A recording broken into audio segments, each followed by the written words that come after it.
morning. Yeah, while we're waiting, I'd love to hear where everyone's joining in from. What part of the world are you in? I can get started. We're currently in Malaysia. Or just post in the chat where you're from. Otherwise, it's going to become a medley. So Singapore. Oh, nice. You're just like 20 minutes away from us. Netherlands. Sweden, Singapore, Germany, Netherlands, Michigan, India, Michigan. Germany. It's early, isn't it? It's 5:30 or something. You're dedicated. Yeah, I had someone 6:30. from 6:30. Okay. I had someone from California say they'll join if there's no recording. I was like, wow, that's dedication. It's basically 3:30 in California right now. It's inside the world. Yeah. Indian based in Germany. Wow, a couple of Germans. That's cool. I bet it's very cold in Michigan. I don't want to be there.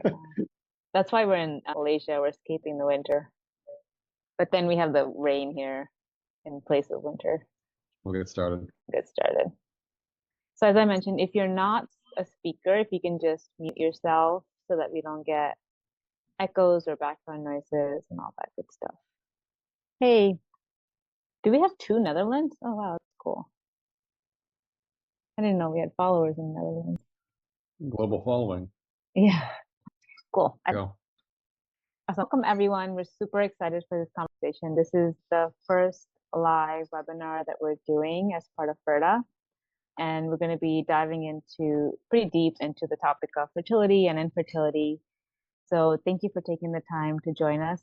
I know your schedule is probably very tight, or the time may have been super early, so appreciate your dedication. For this conversation, I expect that all of you are on different parts of your journey. Some of you haven't really tried to conceive. Maybe it's something you're thinking about in the future and curious about learning, and others, maybe you're all the way at the other end of the spectrum, or you've been trying for a long time and haven't had much success and are looking to dive deep into figuring out what's going on. So wherever you are in your journey, this session should be informative to you. Really, our goal is to educate you on how to think about fertility from a metabolic health and root cause perspective, because that's just not something that mainstream medicine really does.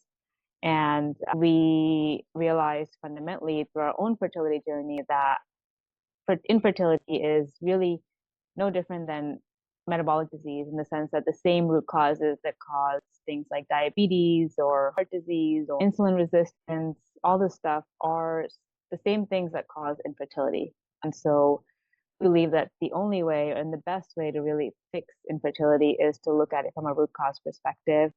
And ultimately, being healthy will make you more fertile. And so our goal is to get you overall as a human being healthier so that you can be more fertile and have children naturally, or at least if you're going the IVF route, have a better success of it. So today we have 2 of our doctors, Dr. Anupama and Dr. Vislam, who will be joining us. And I'll let them to give a quick introduction about themselves. But first, I'll let Alexander also introduce himself. Thanks, babe. What's up, everybody? Yes, this is our first webinar. For this webinar, we're going to be covering the topic of fertility and infertility. And as my wife said, at Ferta, we approach it from a metabolic perspective. What we realized in our own infertility journey is that reproductive health is an outcome of metabolism. And when people experience reproductive issues, rather than treat it as a mechanical issue or in isolation, in reality, reproductive issues are a sign of a dysfunctional metabolism, dysfunctional hormones, overall dysregulated bodily function. But this makes it a very solvable problem. And it was something that we used to solve our own infertility issues. We have 2 kids now. And we realized through this experience that mainstream medicine did a very poor job of helping people who are in this composition where they're not necessarily going to go the IVF route, but they're experiencing issues with conceiving, whether it be the husband or the wife. And then what do you do if it's a health issue? Who do you talk to? And neither OBGYNs. His network is choppy. I will let him come back. Why don't we have the doctors introduce themselves, and then we'll come back to Alexander. Sure. I'll go first. Yeah. So hi, everyone. I'm Dr. Anupama Devdas. I'm from India. I'm a gynecologist, obstetrician and gynecologist, and a lifestyle medicine physician. I was practicing conventional routine obs and gynae for 7 years. And then I found my calling with lifestyle medicine when I myself had to deal with a certain health condition of my own. And I also wanted to study nutrition primarily because I realized that as a doctor, we've never really been trained nutrition. For the last 4.5 years, I've been working fundamentally with focusing on holistic health. I practice lifestyle medicine, functional medicine. I'm also a trained and certified yoga trainer and instructor and practitioner. Happy to be here to have this conversation with you all. Nice. I'll go next. Hi. Hi, everybody. Good morning, good afternoon, good evening to everybody from wherever you guys are. Thank you so much for joining us. It's very motivating to see all of you guys here. I'm Dr. Visalam. I practice integrative medicine and I've been practicing it for more than 10 years now.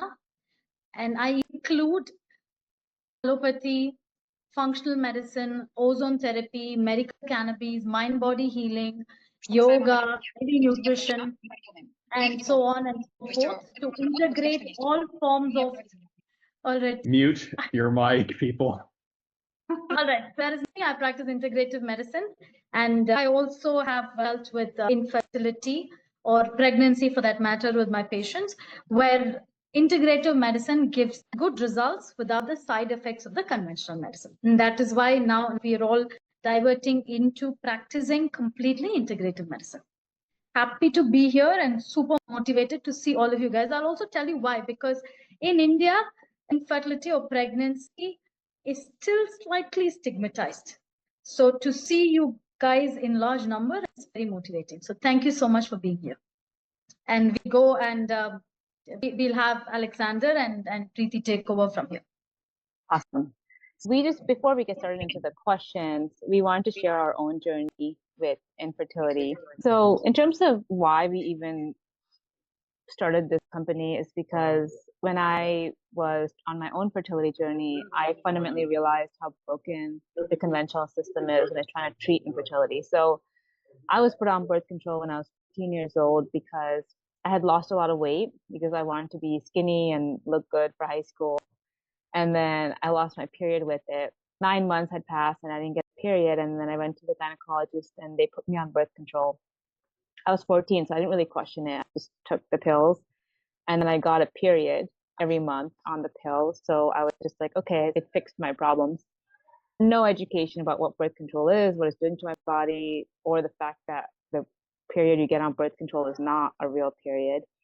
And then I just kept going on. I was on the pill for like basically 13 years. And I knew that I started to have a feeling that something was not right about taking this pill just to get a period.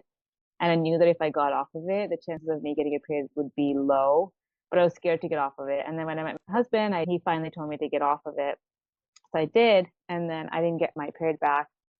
6 months passed, a year passed, nothing. And every single gynecologist I went to, I got multiple opinions and they all just told me to go back on birth control, which makes no sense because I'm in my 20s now. I want to have kids. And all they're telling me is that I need to go back on birth control to get a period because it's not healthy to not bleed.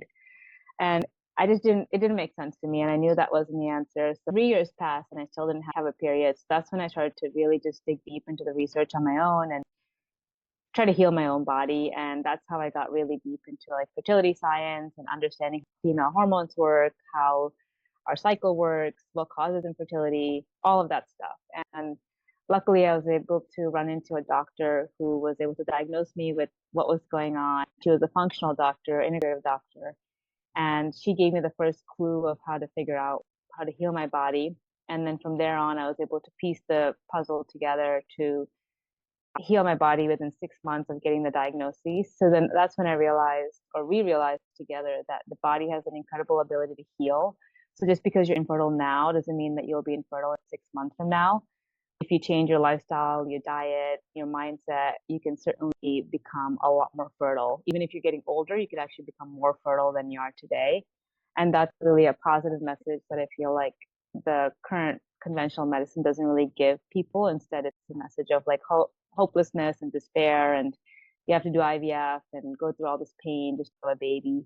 And we want to change that narrative and really show you that there's better options out there that are less painful and more likely to have more chances of success, as well as just making you healthier as a whole.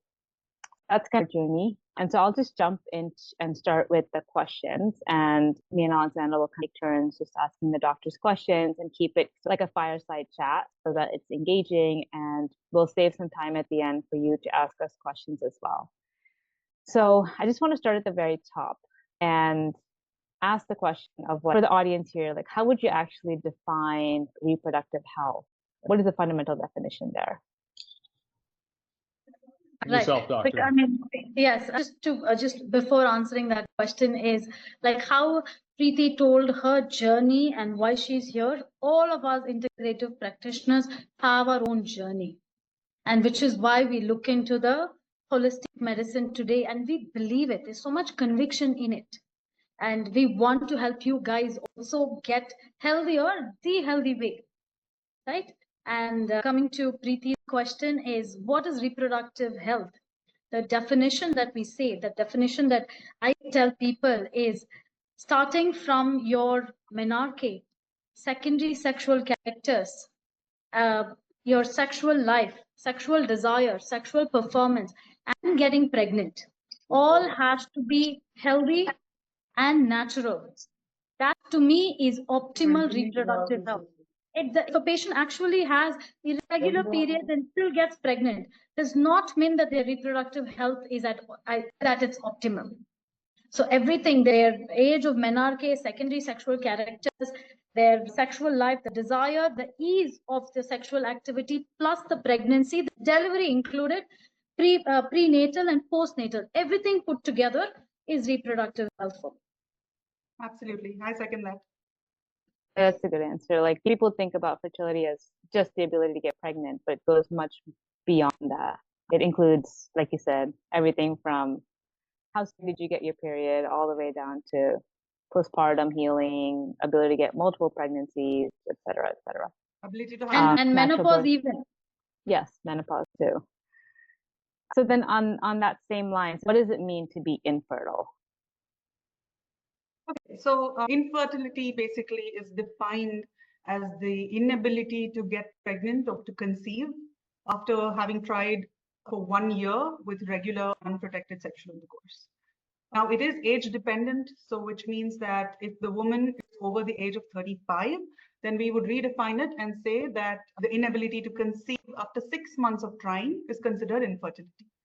Around 10 to 15% of the population all over the world deals with this diagnosis of infertility. And in India alone, I think 25% of India shares 25% of the global burden of infertility itself. So the numbers are huge and it's only rising. There are various factors that lead to infertility, starting from hormone imbalances, high or low BMIs. It could be certain structural abnormalities in the uterus or in your reproductive system itself. And what else? It could be lifestyle factors. There are various factors that could lead to infertility. Just to keep it lively, Dr. Anu, we are saying that the infertility statistics increases after 35? Yes, we are saying that. And you also said that India shares 25% of the global burden of infertility. India shares the global burden of everything because we're also highly populated. Do you at any point in time think that people over 35, the infertility rate increases also because their interest towards sex and family decreases? It can be mental as well, right? More than physicality. It can definitely be mental. I would say that in general, according to literature, according to research, the ability to conceive every cycle for a woman who has regular cycles or doesn't have any issues, who has normal fertility, every month the chances of conception are around 20 to 35%. The age group of 20 to 30. As we age, that percentage, the chances of conception itself does come down according to literature. So after 40, for example, your ability to conceive every month is only 10%, as opposed to between 20 to 30, it was 30%, right? So yes. It becomes natural contraception after 40. No, it's not contraception. I wouldn't say that. There's so many people who are able to get pregnant, and that's what I'm saying. So yes, this is what literature says. This is what research shows. Yes, agreed. That might not be it. And on that note, what are the most common misconceptions about fertility and conceiving? Oh, yes, especially in the eastern part of the world, or even so the western part of the world, the major misconception that I see is the woman is solely responsible if they're not able to get pregnant. That really is not the case. They are equal partners, there's equal contribution. So when a couple does not get pregnant, the woman is the first one to run to a gynecologist. Right? The woman, especially here in India, the woman is the one who's sent to a doctor. The mother-in-law actually takes the daughter-in-law to the doctor and says, hey, you know what? If they've been married for 1 year and they've not gotten pregnant, please check my daughter-in-law. Unless the doctor says, please bring your son as well, nobody is even open for it. So the biggest misconception is woman is solely responsible. No, they are equal contributors. We need to solve that conundrum with both of them in the picture.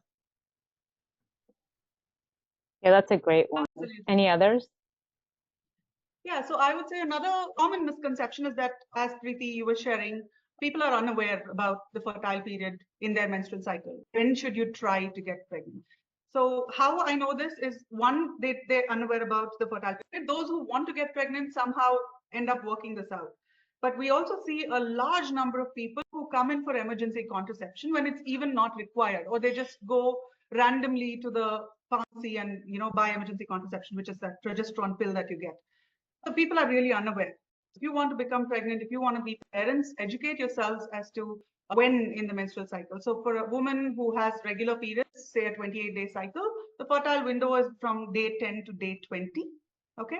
Another very common misconception, I would say, is that people who want to get pregnant and have read all this up on the internet, they're very worried. They immediately go for ovulation strips. They want to have intercourse on the day of ovulation.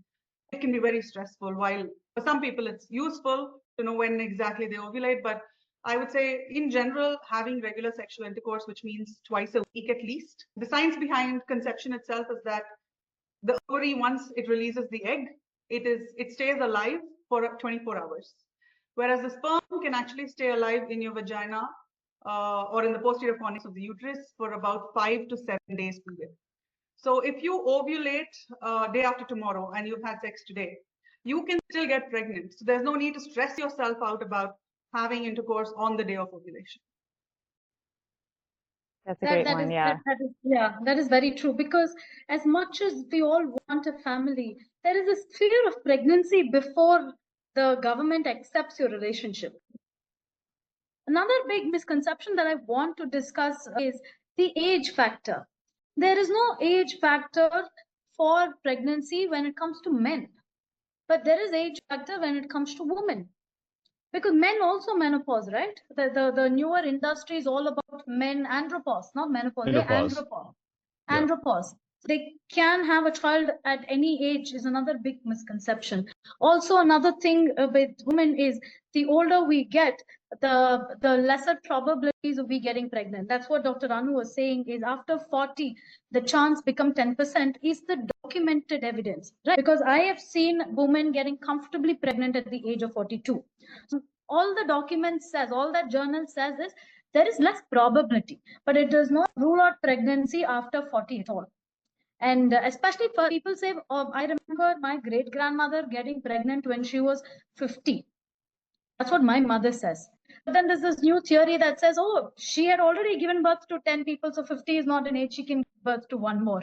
It doesn't work like that, right? But primaries after 40, if you're in a very non-inflammatory state, pregnancy is a possibility. That is a misconception that we need to rule out. Yeah, nowadays there is a trend, rightfully, I think, that people are getting pregnant at a much older age, right? Women especially, thanks to the kind of lifestyle we're living. We're more career oriented, focused on other things. We want to not spend the prime of our lives in our 20s anymore taking care of children, which is all fine. But the problem, or I would say the misconception, is that I tend to notice a lot of people fertility treatments as an option. So That's a question that for me, Can where I you- said inflammatory state. We will explain that through the webinar. We'll have Floor 20 for minutes for questions, questions. Go ahead. yeah, Anu. so as I was saying, what I noticed is that many people tend to fall back on fertility treatments as an option. So if I don't get pregnant, even after 35, 40, I'll just go in for fertility treatment. And I want to say that fertility treatments are great. I've worked with conventional obs and gynae for a long time, and I've noticed that it works. It's great, and it's the only option for many couples who can't get pregnant otherwise for various reasons. But it's not your fallback option. I don't want people to believe that you can take it as lightly, because there is no success. There's no guaranteed success with these treatments. It also comes at a huge cost to your own health, right? And these treatments, while they get you pregnant, great, but they don't really address the underlying root cause of infertility itself. They don't address your overall health. So what does that mean? It means that yes, you can get pregnant, but it means that if you don't address the underlying problems that led to your infertility itself, you will have a lot of complications during pregnancy. It could be gestational diabetes, it could be hypertension, it could be weight gain, it could be unnecessary surgical delivery, so many things. So yes, fertility treatments are great, but I don't want people to believe that it's for everybody. It's not. It's not your. It should not be your first line of treatment. It should be your last resort. It's a good last resort. Yeah, that's a great way to put it. So then on the similar topic, obviously infertility is a global crisis now. I think 1 in 6 couples are struggling with infertility, and it's growing every single year. Why do you think so many couples are struggling with infertility? Like what do you think is like the deeply rooted reason behind it? There are so many reasons for it, right? The first one being the stress that we take up today. For anything, I've just moved one city to another city and I already feel like I have 4 extra gray hairs. Forget conception, right? The stress, the amount of stress that we take, both men and women, it really is the major contributor. Then the second is the air and water. Yes, there are so many people in this group who gets cleaner air and cleaner water compared to your second and the third world countries. But like Anu said, 25% of the burden is from India itself. And the major cause is the air we breathe, the water we drink. They're all so polluted, so adulterated. When somebody comes to me with so many nutritional deficiencies, I really want to put it on the food and not call it organic, inorganic. I'm just going to call it deficient food.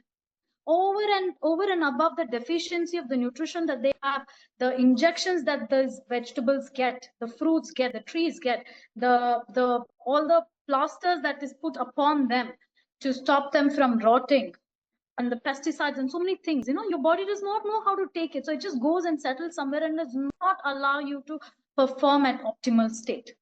So it's the stress, food, water, your air, then your infections, your past infections.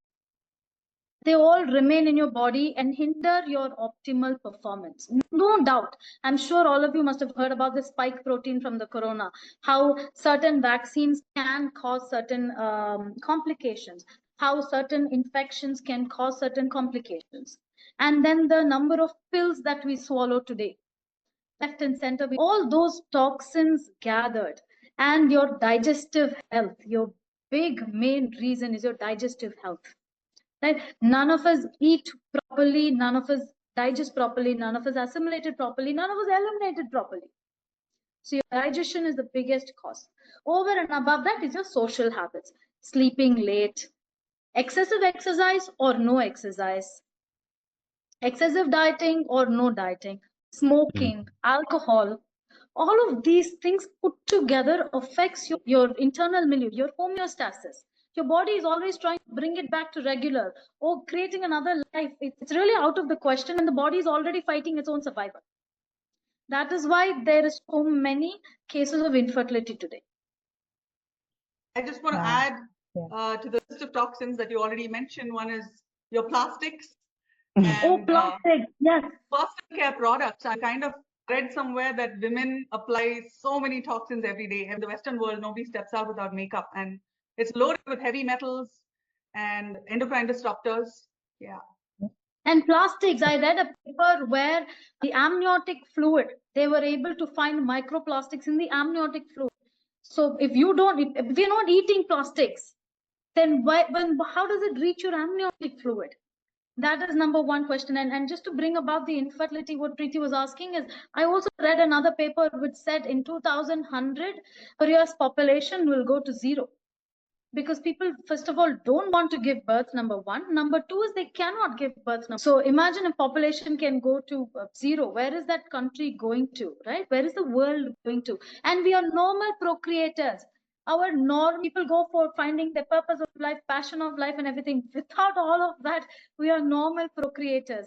In fact, yesterday, there is this Nobel scientist in India, Dr. Vishwanath, who told me that after the Big Bang happened, there is something called oxygen catastrophe that happened on Earth. And from there on, the Earth cancer cells started getting produced. So like the cells of no purpose and the cells who multiply in number. So at some rate, we're all cancer cells of the Earth. During Corona, we were the viruses of the Earth. Now we're the cancer cells of the Earth. Okay, so then we talked about obviously what causes infertility. So what is the conventional approach to treating infertility? We commented on it with IVF, but I'd love to just dig a little bit deeper into IVF because that is the conventional approach to treating it. So Anu, since you're coming from that world, would love to hear your take on IVF, pros and cons, long-term consequences. So conventional medicine, and before we go towards IVF, there are other things that conventional medicine does. Let's start with there. So, yeah. First of all, when a couple comes in, say after a year of having tried, until a year, we don't even investigate.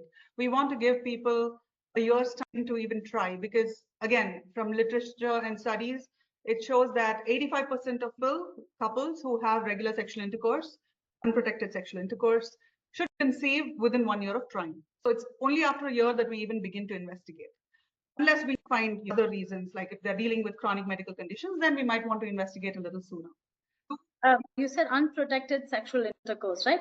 I think I want to also add enjoyable sexual intercourse. So where was I? So conventionally, what we look at, so basically for people to get pregnant, for a couple to get pregnant, three things are important. One is a good quality egg. Number two is good quality sperm. Number three is the place where they're supposed to meet, which is the tubes, fallopian tubes, which connect the uterus and the ovary.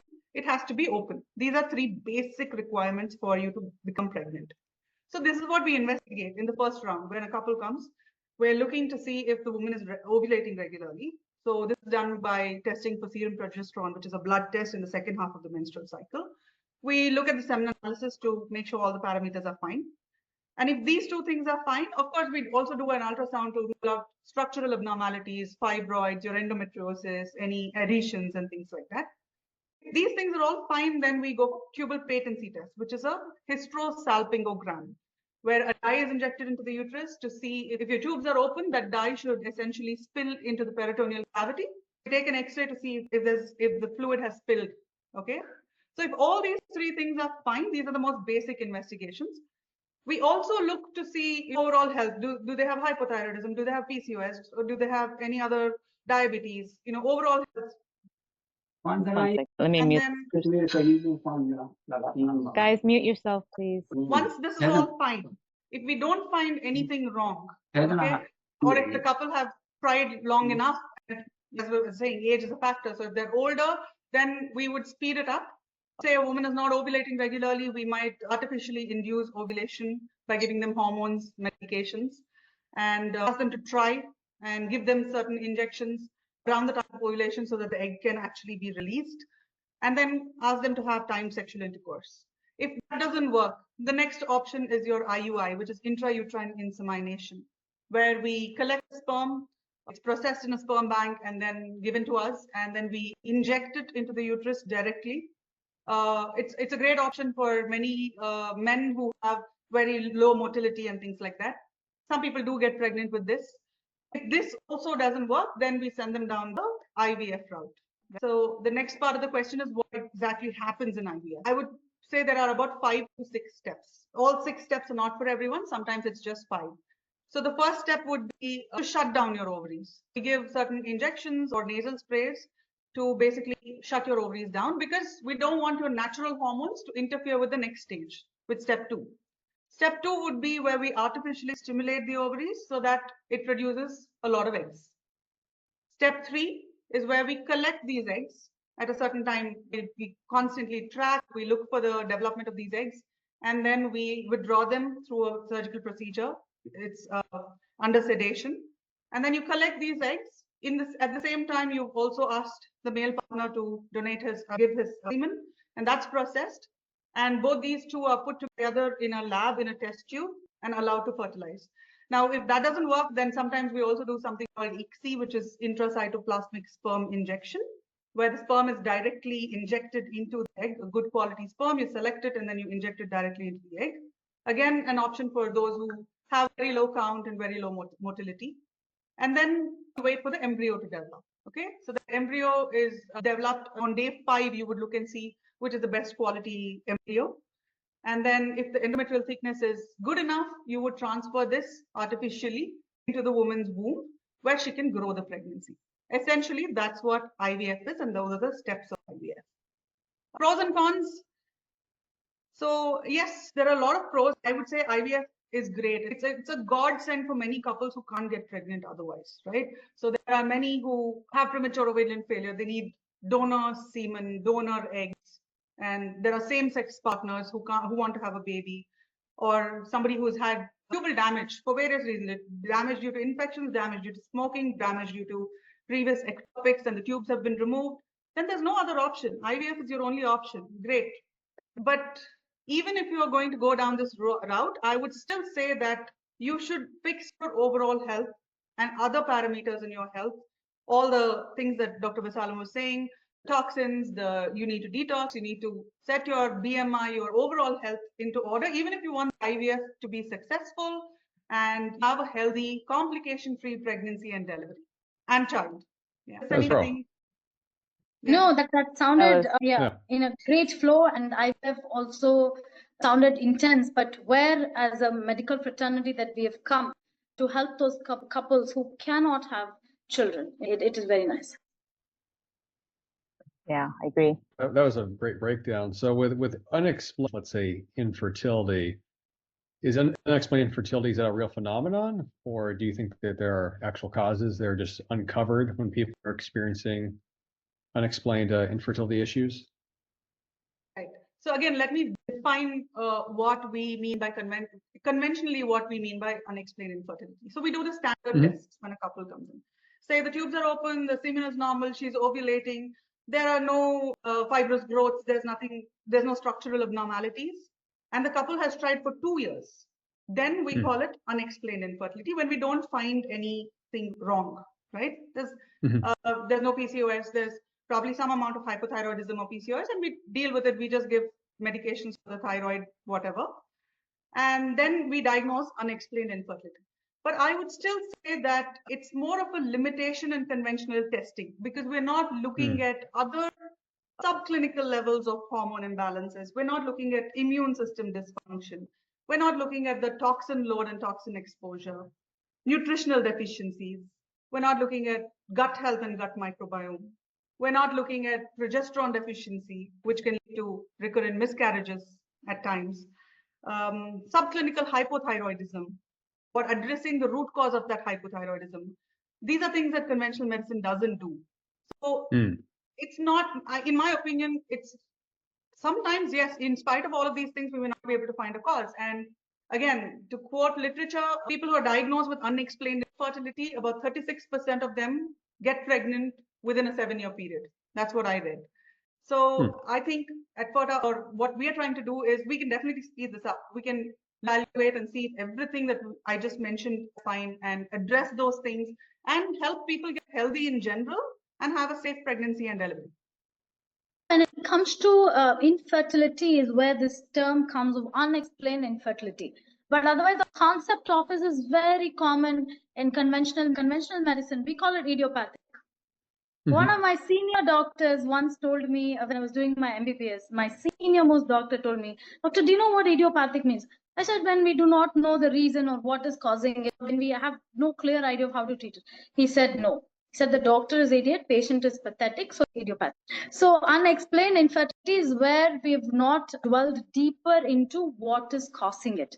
We just call it unexplained infertility, and we say, okay, just go, everything is normal, try for 1 more year. If it doesn't happen, come for IVF. And nowadays, we find that people are trying to get pregnant at a later age. So they don't want to wait. So immediately they go, the next thing is IVF. Gen Z or whatever or the previous generation is called is the era of instant gratification. Yeah. I'd rather be called boomer than be a part of instant gratification. That's a good segue into, obviously we talked about a lot about conventional medicine in the past. So I want to now shift the focus to talking about how does functional / integrative medicine differ from how big pharma and conventional medicine approaches infertility? And Visalam, since you've been in this space for over a decade, I'd love for you to take this question. I will actually answer that question in 2 parts. The second part is where I'll explain about one of the case that I had. Integrative medicine or functional medicine, holistic medicine. What we do is we go deep and identify the root cause of what is causing it, because infertility is not your natural state. So what is causing it is first we try, and how do we find what is causing it is not just with lab investigations. Lab investigations at the end of the day are just papers. We do it with history, we do it with physical examination, and then add it up to your lab investigations. All put together, we should have a history associated with it. We should have a commonest cause associated with it.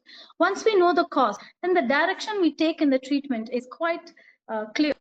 The first one that if we think, so in my mind, there are 2 things that will cause any of your disease, including infertility. First is your toxins, the second one is your nutritional deficiencies, third one is your stress. Okay? All of it are interdependent. So your toxins can be 4 again. It can be your plastics, metals, your previous infections, the biofilms, or your auto intoxication that comes from your own colon. Then your nutritional deficiencies, A, B, C, D, E, U, it can be anything. So all your nutritional deficiencies, if you have high toxins, it will reduce nutritional absorption. If you have less nutrition, it will accumulate more toxins. So that's a cycle you need to break somewhere. And both of these are very interdependent with your stress level. I also read a paper where it says highly stressed people accumulate more toxins or recover less. So as an integrative medicine practitioner, we will deal with these things to put them in a very non-inflammatory state. To come to answer Anandita's question. Sorry guys, I'll mute this person. Where is this person? Okay, go ahead, Visalam. Right. So the inflammatory state, right? The first inflammatory thing is what your body says. Pain, insomnia, skin rashes, hair fall, headaches in all terms, your acid reflux, constipation, and those small purpuras that you get, all you must just done this, but then you'll have a hematoma here. So all of those mean, and recurrent, less immunity, recurrent infections, all of these physically means that your body is in an inflammatory state. Now coming to your lab work, how can you actually tell you what is a lab work? Is your ESR, HSCRP, your dyslipidemia, your homocysteine, ferritin, all of these are inflammatory markers. Now just going to the case very quickly, right? This is a girl from rural South India. And she came to me saying, I'm having irregular periods, which also contributes why I'm not able to get pregnant. So I said, okay, let's do all the parameters. Most of her parameters were normal, except her HSCRP and LDH. HSCRP means systemic inflammation and LDH means tissue damage. Then I know something is causing all of this. Then I put her on this 1 month of detox protocol. Then within 1 month, she got her periods. She got her periods next time as well. I said, okay, we've detoxed you now. You've gotten your periods. Let's go to our regular nutritional treatment. And then you should continue getting your period. And at some point, you should be able to get pregnant. After I switched her to the nutritional treatment, she didn't get her periods. Her blood parameters were becoming normal. I said, okay, let's go back on the same detox protocol. Put her on 1 month, she got her periods. I said, okay, rural India does not mean you don't have any toxins. That does not mean all green and village and agriculture, right? You have great amount of toxins there as well. Let's put her on an intense detox treatment. Put her on oral supplementation, diet, gave her ozone, gave her IV nutrition, gave her far infrared sauna, put her on an intense detox protocol. She got her periods. Next month she got her periods. Then she came back and said, okay, ma'am, I'm getting my periods. I have to go back to my native. I can't continue staying in the city for long. I said, no problem, go back. I think just keep trying. I also gave them mental counseling, not to forget that. Keep trying. And then she got pregnant. One day when I was landing from Coimbatore, she called me and said, ma'am, I've gotten pregnant.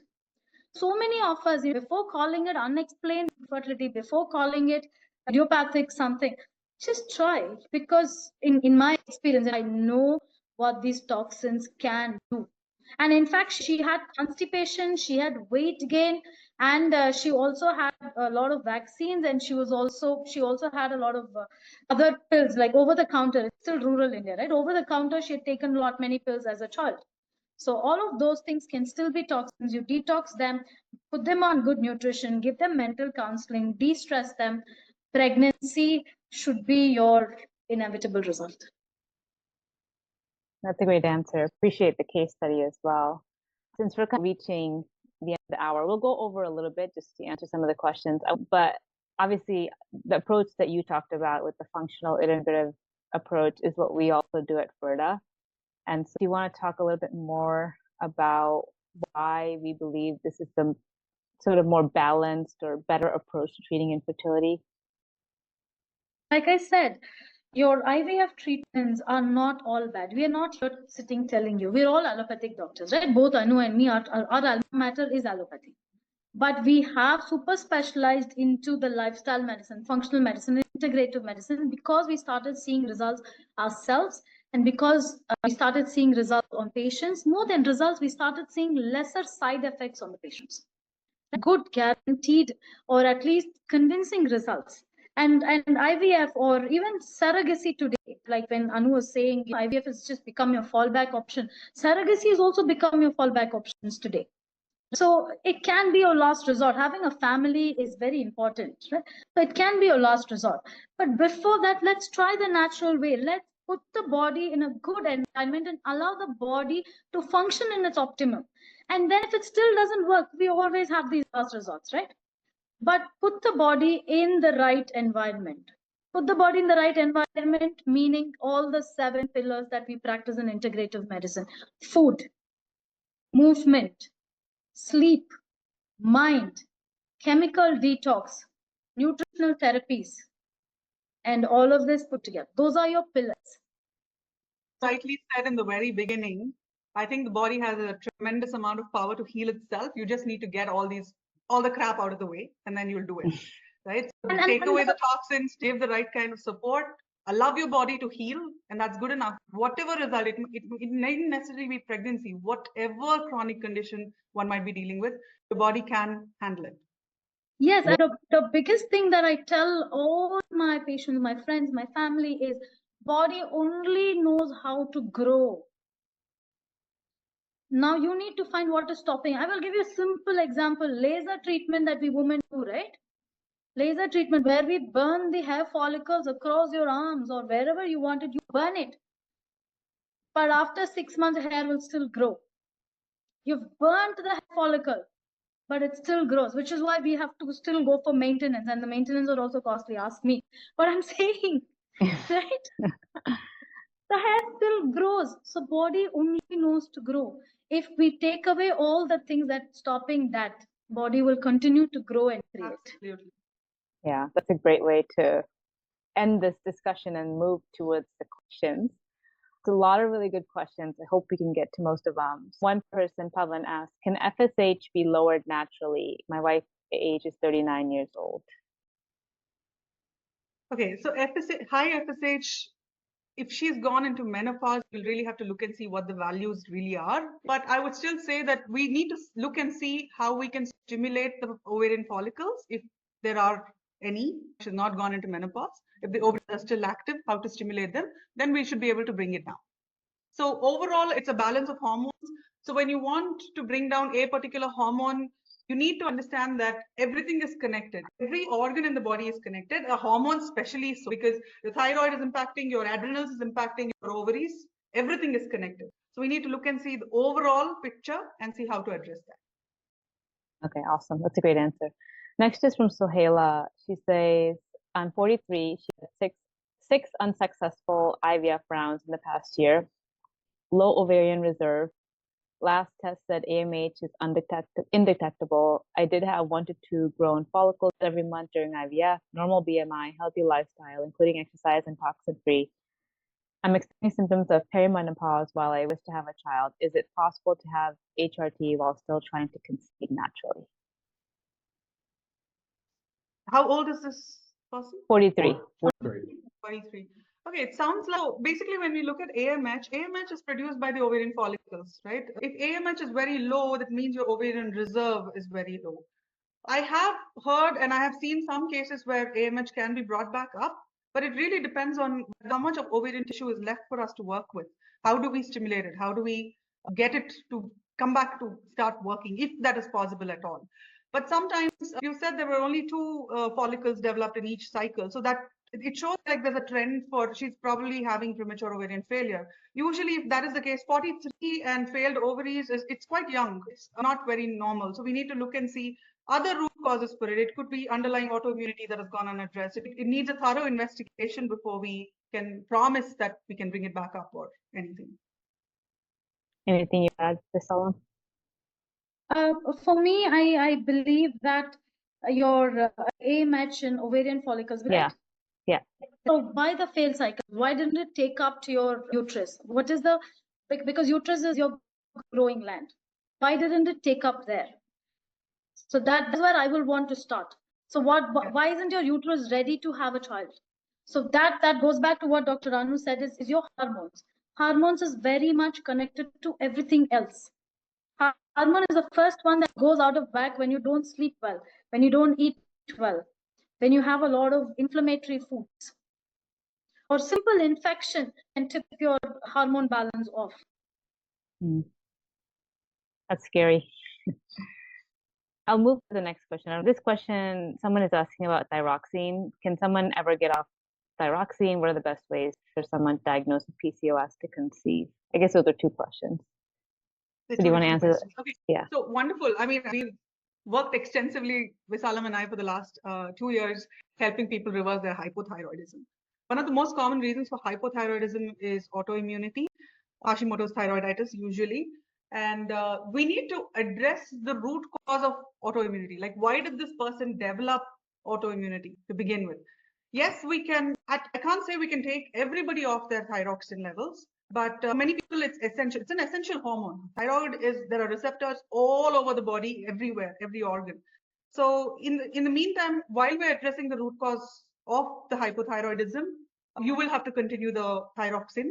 But over time, as we take you through and get all these organs to heal and look at what the underlying physiological imbalance is and address that imbalance and put your body back into balance, we should be able to take you off thyroxine. Definitely, we've done that for many patients. What was the next question? What are some of the best ways? Oh, it's okay. I'm sorry, my power went off. I'm sorry, I lost you guys. But just to complete that is, let me tell you my own example, right? I had a peritonsillar abscess, after which my throat was becoming very allergic. And then the doctor put me on very low dose steroid just for 5 days. And I got periods twice a month that month. So we need to understand why is the uterus not accepting it. And if we can find a way to find that, then we should be able to try again and try successfully. Okay, awesome. The second question, Anu, was what are the best ways for someone diagnosed with PCOS to conceive? So you're talking about conventional route. What we do with PCOS is we give clomiphene citrate, that's a drug, and then we induce ovulation and then try to get you pregnant. Okay, but here in integrative practice, what we do is we focus on the root cause of PCOS. Usually the root cause of PCOS is insulin resistance, stress, and your high BMI. I can't tell you the number of years I've spent sitting on this side of the table with the patient there, and PCOS, so common. And we just tell them, lifestyle change, go and lose weight, go see a nutritionist. But I myself didn't know what I mean by lifestyle change. I don't know what to eat myself. And that's when I ventured into lifestyle medicine. So yes, you need to change. What do we mean by lifestyle change? How do you lose that weight if you're overweight?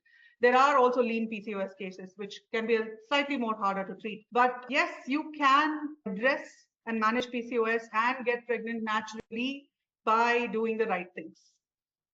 Definitely. Yeah, I have several friends who've had PCOS and then they fixed their lifestyle, they fixed their diet, they did a few clinical therapies, and they had 2 kids. Stress, basically all the pillars of lifestyle, as we called it. I agree.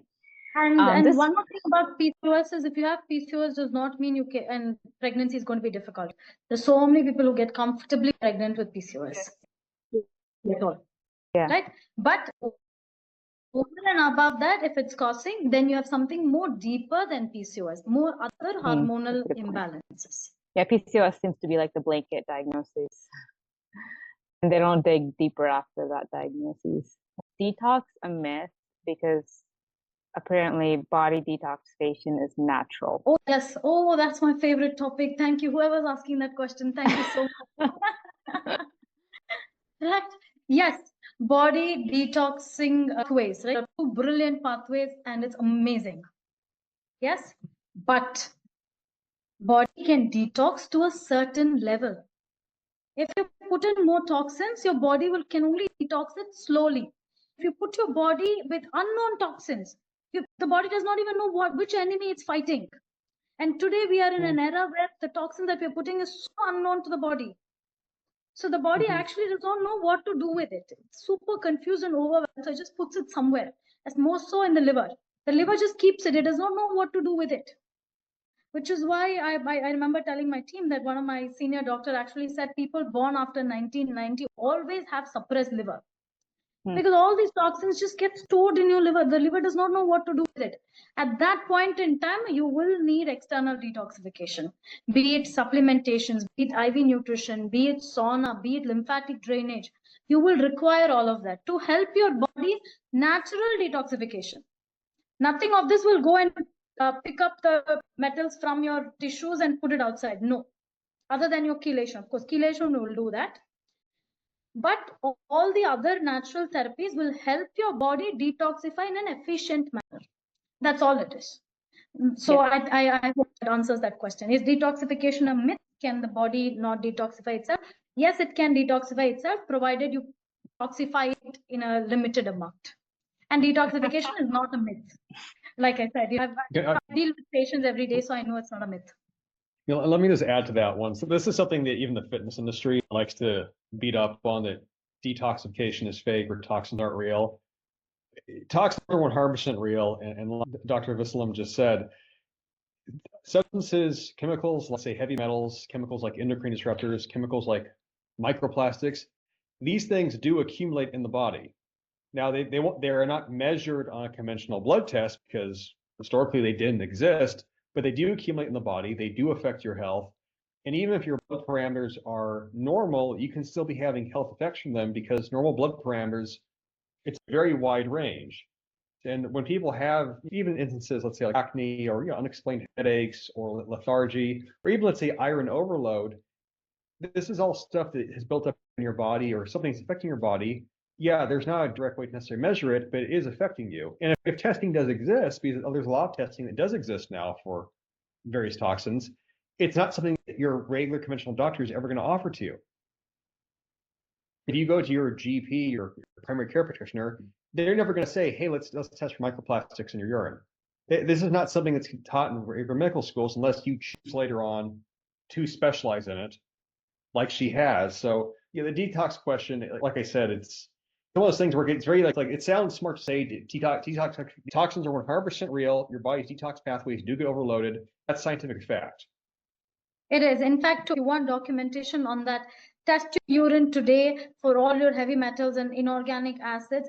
Do your chelation tomorrow morning, IV chelation, and test your 24-hour urine. You will have heavy metals in your urine.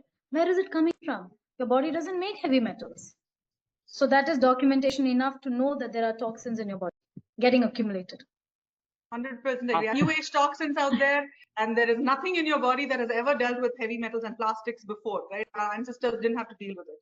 So now you have to give, chelation is the last resort. We can still give other herbal medicines and herbal supplements to bring these toxins out of your body. Awesome. Next question is going to be by Pavan. He said, can soy cause high estrogen, and can high estrogen be lowered naturally? Can you suggest something that we should include in our diet or lifestyle to reduce estrogen? Anu, Okay, you'll take that and then I'll add on to it. I'll take the first part of the question. It's a huge myth. Okay, soy is, having studied lifestyle medicine, I'm telling you that soy being, it doesn't have the same, they have phytoestrogens. They're not the regular human estrogen. Okay, so it's a myth that it can elevate. We give soy on menopause to help them deal with menopausal symptoms and all of that. But those are isoflavones. Those are phytonutrients and phytoestrogens. It does not elevate your natural estrogen levels. And number two, what to back that, I would say today's all the soy that you're getting everywhere is, has a lot of pesticides, a lot of GMO modified, all of these things. So I'm not sure how safe soy is anymore. I've read different versions of that. I'm not sure how safe your soy, tofu, and all of these things are anymore. So if you can get organic, good grade soy, it's great. Number two, yes, you can definitely bring down your estrogen levels naturally. We'll have to, I think Visala will like to cover that. When you say, can we naturally reduce estrogen? Okay, when you say you have high estrogen levels, it only means estrogen dominance. It's always the ratio between estrogen and progesterone that you're talking about. And estrogen, a natural hormone in your body, cannot be that a criminal that you have to reduce it, right? You just have to balance it with the progesterone. And what can you do is eat non-inflammatory foods and do some hormonal balancing.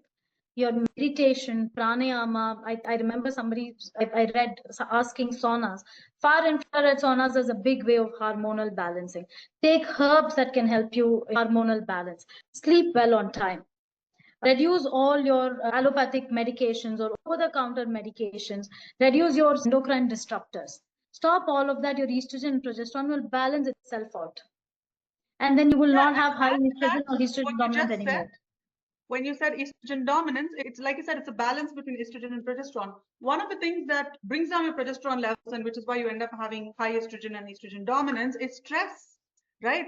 Because when you're stressed out, all this cholesterol that is in your body is being pulled down to make cortisol, which is your stress hormone.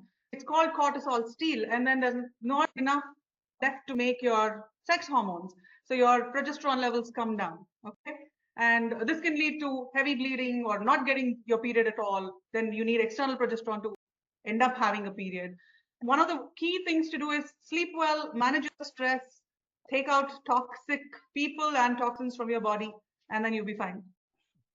Also, of course, there are things you need to set right all the metabolic pathways to put your entire hormonal system in balance. It's the first thing that I learned in the US when I went there for functional medicine course is steroid steal. Cortisol steal, yeah. Because today so many people are on statins. If they're on statins, how are your steroid hormones getting produced? So most people on statins are depressed. Even your brain, all of them are steroid hormones, right? Mm-hmm. So yes, steroid steal is first thing I read, and very true. If you do not have enough good cholesterol, then you're not making good estrogen and you're not making any progesterone. Yeah. And that will lead to estrogen dominance. Yeah. I want to take the next question, which is by Kayla. She's saying, if you have your period every month, does that mean you ovulate every month?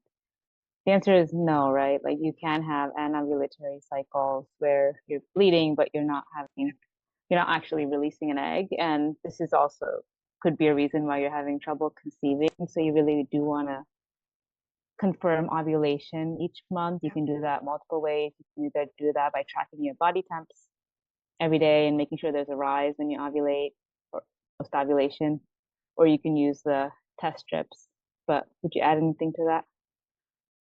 Yeah, sometimes what happens is the ovarian theca, what we call, can be very thick, and sometimes the follicles do develop, but it doesn't get released, right? The ovaries grow, it comes to the edge of the ovary, but then it never gets released.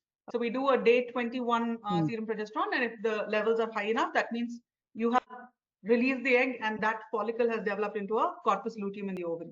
Okay, that's the way to confirm it. But the other things, what you said also, yes, fine. The only thing about these ovulation strips are they detect LH in your urine, the hormone LH. So the LH can peak, but if your theca, like I said, is very thick and the egg is not being released, it can't detect that. It will only detect your 24 hours surge. after ovulation, the LH surge. That's it. Got it. Yeah. Got it. So that's no way to confirm it. The way to confirm it is to do a blood test, I would say. Yeah. Or do a scan to see if the egg is released. Yep. Is acne a sign of inflammation, Yes. basically? Yes. Yeah. I'll come to some of the top tips questions later, but someone is asking, what are the main factors / stressors that lead to hyperthyroidism? And what are some lifestyle and dietary changes to focus on? We won't be able to give you your what could be the stressors for hyperthyroidism, because a simple lizard can stress me, but for somebody else, a dinosaur might not stress, right? So the stressors are very individualistic. So stressors, I don't know, but hyperthyroidism is not as common as hypothyroidism. You need to check why you have hyperthyroidism. Both your autoimmune conditions, your Graves' disease can also give you hyperthyroidism. Your Hashimoto's in certain phases of it can also give rise to hyperthyroidism. Hyperthyroidism means that you have so much more thyroid that your body is always anxious and is always in a flight and fight mode. When it's there in flight and fight mode, it's taking no time to do its optimal functioning. It just wants to survive. So the stressors for your hyperthyroidism can be what is stressing you, that is mentally. But physically, as in your body, it can be, I've seen most of your hyperthyroidism cases after some vaccines that you're not okay with, after a major infection that they've been hospitalized with. Those are reasons, the commonest conditions that I've seen before hyperthyroidism. So these can be your stresses. The underlying root cause for autoimmunity itself. It could be your leaky gut, it could be your stressors, like whatever you said.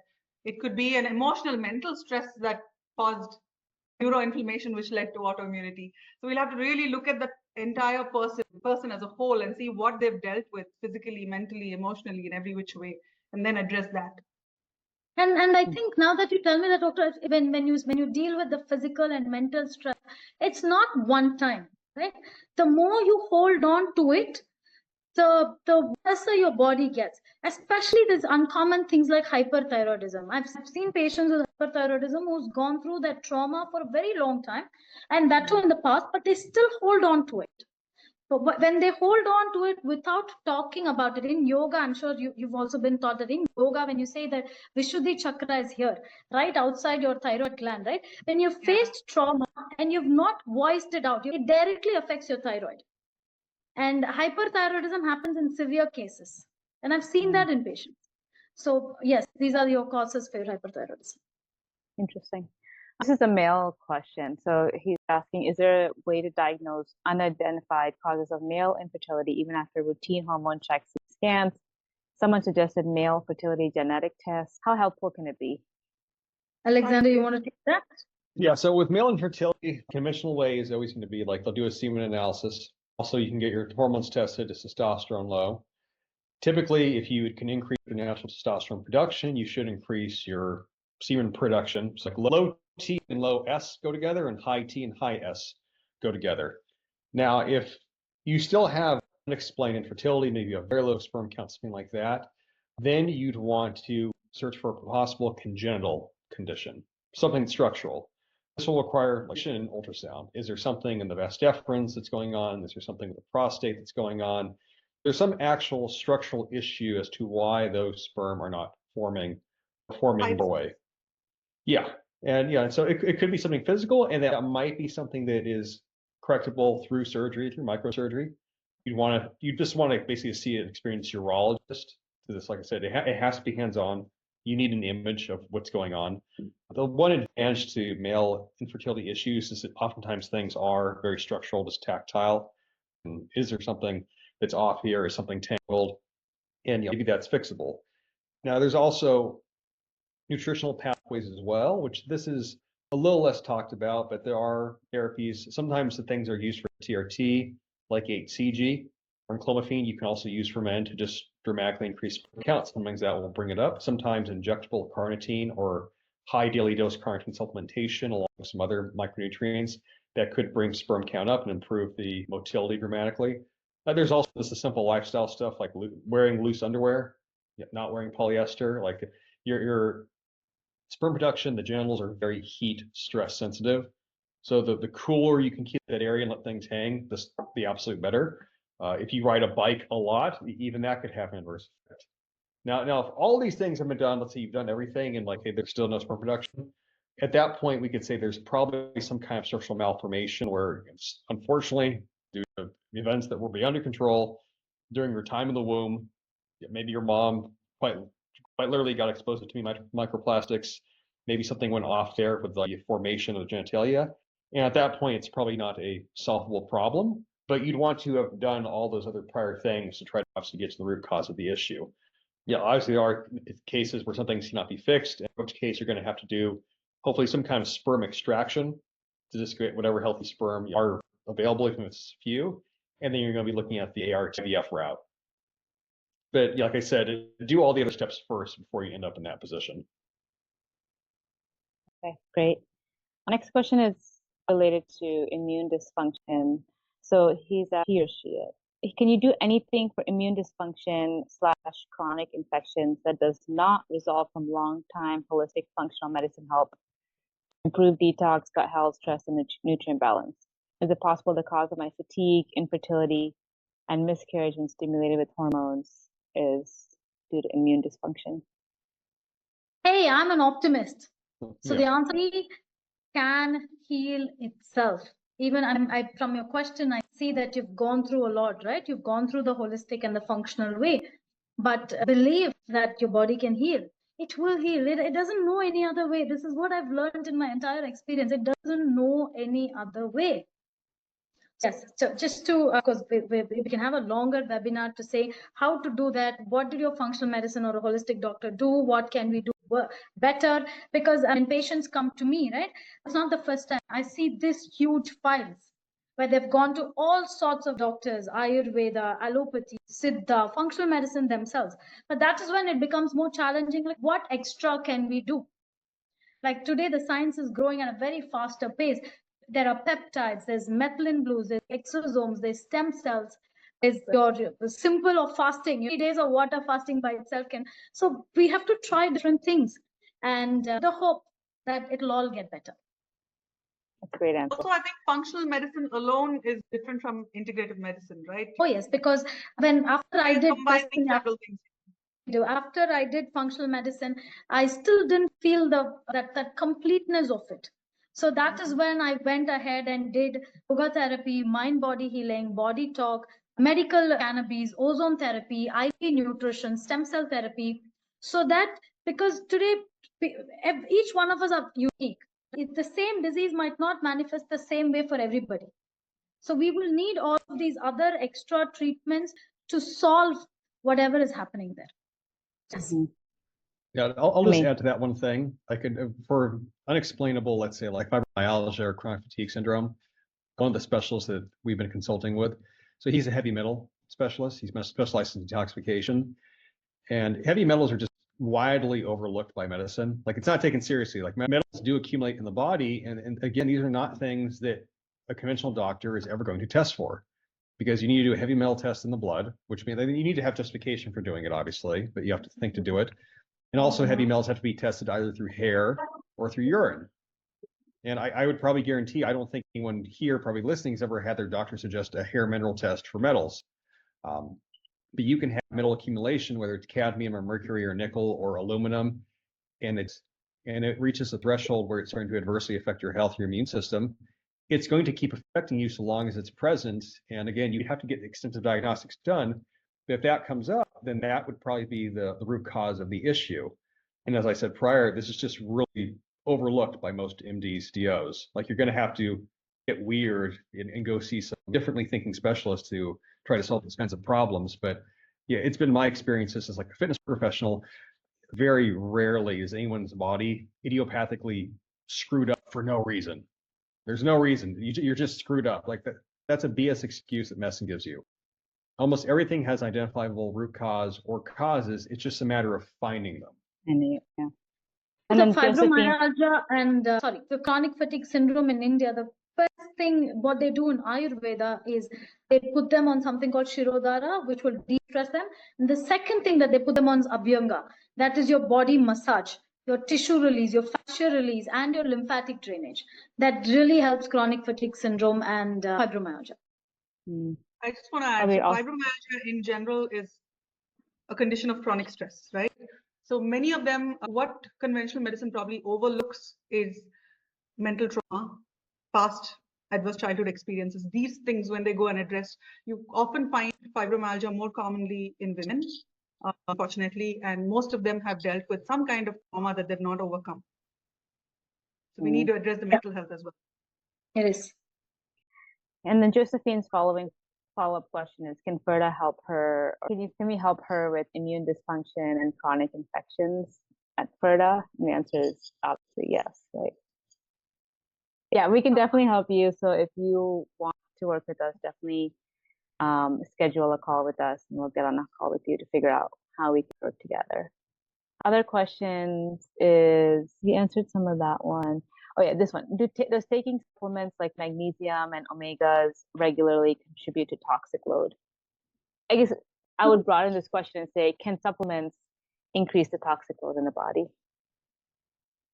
Depending on the supplements you're taking. If they are supplement that comes with a lot of fillers and adulterants, then yes, you can increase the toxic load. But otherwise, even if the supplement has half of what they put on the label, that nutrition will help you reduce the toxic load. Your zinc, I'll tell you, zinc is very interesting. Nobody thinks of zinc like that. Zinc is the one that will greatly help you with heavy metal detox. Because only with zinc, there is a protein that gets formed and it's called a metallothionein, right?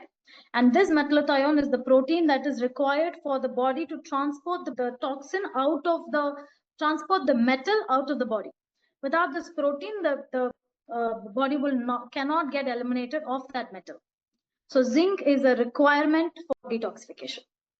All right, we'll do 2 more questions and then we'll wrap up. So this is from Anna. She's saying, I've had an MTP 2.5 years ago because doctors found multiple fibroids, biggest one sized at 10 times 10 centimeters. So I had a myomectomy at the time, now unable to conceive after trying for a year. I do not want to go for any fertility treatment unless absolutely necessary. Any hope for me to conceive naturally at this point? If yes, what can I do to increase the chances? Oh yes, 100%. We'll have to look and see what happened and where the myoma was, what kind of surgery was done. Is there scarring inside the uterus? A lot of things matter. Definitely there's room. How old is this person? She didn't mention. Anyway, so I think there's definitely room to conceive naturally. Now that the fibroid is removed and the structural abnormality, whatever that is, has been dealt with, why not? There's definitely, you should be able to conceive naturally. 35. Of course, you should be able to conceive. Awesome. And then the last question I want to wrap up with is, which one is it? Okay, this person is asking what you guys can answer individually. What are the top tips, lifestyle changes to improve overall metabolic health and improve natural conception? Right. And do you want to go first? What are the lifestyle changes for optimal fertility? Optimal fertility for metabolic balance. And metabolic health, yeah.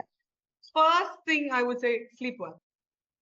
Get your sleep, sleep. Stay away from your bright lights, get adequate daylight, sunlight exposure.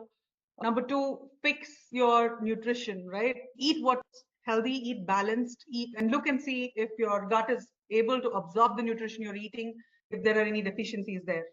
And unfortunately, so many people are vitamin D deficient. So I would say going for tests and going to a holistic physician is very important to see where your body is right now and how to address if there are any imbalances in your physiology. Okay, so sleep, stay away from toxins, get out throw away all plastic containers, everything, and start eating healthy, start doing the right things, breathe, meditate, do your have a restoration practice, have a way to manage your stress, whatever that might be. Exercise is a great stress buster. It also helps keep your body in balance. It's great for your mood. It's great for mental health in every which way. So in terms of lifestyle, so sleep, your diet, your exercise, your stress management, staying away from toxins, which includes smoking and alcohol as well, not to mention the other toxins. Go for good grade supplements, whatever is required. For me, the lifestyle has two things, right? And Dr. Anu said sleep. For me, sleep early and eat early. Your early dinner makes a huge difference in your metabolic health. The first and the foremost thing is eat early. Eat before sunset. 6 o'clock if you've eaten. And then have your breakfast at 6 a.m., 7 a.m., 8 a.m. doesn't matter. But eat early. So the first thing for metabolic health is eat early. And then the second is hydration. Drink proper amount of water every hour. Right? Drink good water. And water is by itself is another webinar today. But water, hydration, sleep, hydration, food, and keeping away from and somehow, Dr. Anu, I don't believe in this excessive exercise will give rise to good metabolic health. No, exercise by itself is some amount of oxidative stress. If you are in a very non-inflammatory condition, exercises are beneficial. Otherwise, exercise can be detrimental.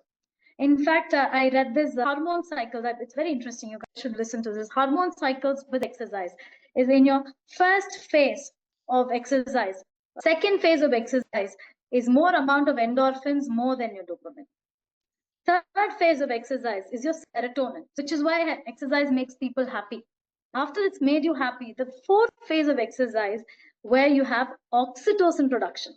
That is when the self-love happens. So exercise it in that way. Don't over-exercise, don't over-exert, don't have a goal. Movement is survival for the body. So move properly. Don't over-exercise and injure yourself and invite more inflammation. We're not talking about excessive exercise, right? We're talking about adequate physical activity.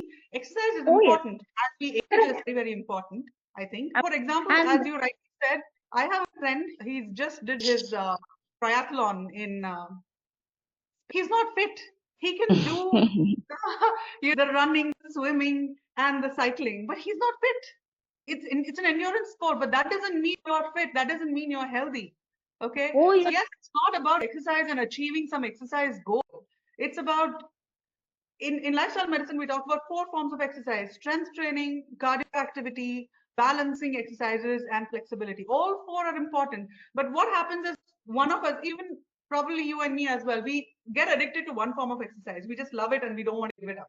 But no, you need to be able to do everything. You have to have all these 4 components in your exercise routine.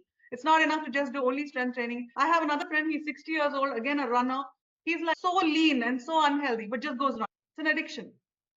Oh yes, and coming back to what you can do is if exercise can do all of these 4 hormones in a period of time, it's the same thing that physical touch gives you as well.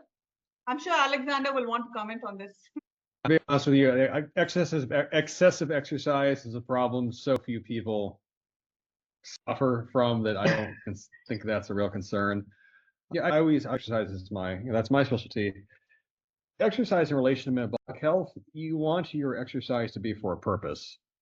So like that divides out into 2 sort of very simple categories. You need to increase lean body mass, which is strength training, and that's an objective, measurable process. There's no guesswork or magic involved. Science knows how to do that very well. And then you need to increase and improve your body's ability to utilize oxygen and get rid of CO2, and that's cardio. And increasing your VO2 max and improving your cardiovascular system is also a very objective, by the numbers process. Again, it's not mysterious. This is not like a black box science at all. And if you do that in a progressive manner, which those 2 things together require anywhere from as little as, let's say, 3 to 6 to 10 hours a week if you really want to go crazy. But to exercise in a systematic fashion, your health will objectively improve by a lot, by magnitudes over the course of 1 to 2 to 3 years. And then at that point, once you've reached optimal health, which would be lean body mass in combination with good VO2 max, in combination with healthy hormones, and again, all this is measurable. We can do all this on paper. At that point, you're optimally healthy. And you should also be able to conceive a child pretty readily, whether you're a woman or male. Awesome. So this was a great way to end this webinar. First of all, I wanted to thank the audience members for joining and also sticking around till the very end. We went like over 90 minutes. That's a lot of time to spend, and appreciate your dedication. We hope we answered most of your questions, and if there's any that we didn't get to, I apologize. And I also want to thank Dr. Anu and Dr. Vasalam for their time and all their knowledge and insight. I have myself learned some new things, so thanks for that. We hope to do more of these in the future, and so definitely stay tuned for more discussions like this. And we are opening our pilot program at Ferta, so if you are interested in working with us, I'll share a link. We'll share a link over email that you can use to set up a one-on-one consultation call with us to see if we can help you out in your fertility journey. But with that, I'll wrap it up, and I hope to see you next time. Thanks, everyone. Thank you, everybody, for showing up. Bye. Thank you.